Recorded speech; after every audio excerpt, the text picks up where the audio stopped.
Justice K Hema സർക്കാരിന് നൽകിയ report അതേപടിയാണ് ഹൈക്കോടതിക്ക് കൈമാറുന്നത്. കേസ് പരിഗണിക്കുന്ന പ്രത്യേക ബെഞ്ചിൽ റിപ്പോർട്ടും അനുബന്ധ രേഖകളും സമർപ്പിക്കും. എല്ലാ രേഖകളും പരിശോധിച്ച് കോടതി തന്നെ തുടർ നടപടികൾ നിർദ്ദേശിക്കട്ടെ എന്നതാണ് സർക്കാർ നിലപാട്. ഹേമ കമ്മിറ്റി റിപ്പോർട്ടിൽ വെളിപ്പെടുത്തുന്ന ഗുരുതര സ്വഭാവമുള്ള ലൈംഗിക കുറ്റകൃത്യങ്ങളിൽ ക്രിമിനൽ കേസ് രജിസ്റ്റർ ചെയ്ത് അന്വേഷണം വേണ്ടതുണ്ടോ എന്നതാണ് കോടതിക്ക് തീരുമാനിക്കാനുള്ളത്.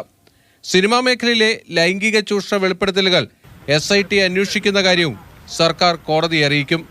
ഇതിനിടെയാണ് മുകേഷിനും ഇടവേള ബാബുവിനും മുൻകൂർ ജാമ്യം നൽകിയ ഉത്തരവുണ്ടാക്കിയ പ്രതിസന്ധിയും വരുന്നത്. ഇരുവരുടെയും ജാമ്യം റദ്ദാക്കാൻ ഹൈക്കോടതിയെ സമീപിക്കണമെന്നാണ് SIT സർക്കാരിന് ശുപാർശ നൽകിയിട്ടുള്ളത്. എന്നാൽ എടുത്തുചാടിയൊരു നടപടിയും വേണ്ടെന്നാണ് നിയമോപദേശം. പരാതിക്കാരിയുടെ മൊഴിയിൽ നിന്ന് തന്നെ ഈ ബലാത്സംഗ കുറ്റം ഇതിൽ നിലനിൽക്കുമോ എന്ന ഗൗരവപ്പെട്ട ചോദ്യമാണ് സെഷൻസ് കോടതി ഉയർത്തിയിരിക്കുന്നത്. അതുകൊണ്ട് തന്നെ ഹൈക്കോടതിയിലെത്തിയാൽ ഇതിനേക്കാൾ കടുത്ത പരാമർശങ്ങൾ ഉണ്ടായാൽ അത് കേസിനെ ദുർബലപ്പെടുത്തും. അതാണ് പ്രോസിക്യൂഷന് മുന്നിലുള്ള പ്രധാനപ്പെട്ട വെല്ലുവിളി. ഇതിനിടെ മുകേഷും ഇടവേള ബാബുവിനും മുൻകൂർ ജാമ്യം നൽകിയതിനെതിരെ കേസിലെ പരാതിക്കാരി നേരിട്ട് കോടതിയെ സമീപിക്കാനും ആലോചിക്കുന്നുണ്ട്. ബിന്നിൽ, മാതൃഭൂമി ന്യൂസ്, കൊച്ചി.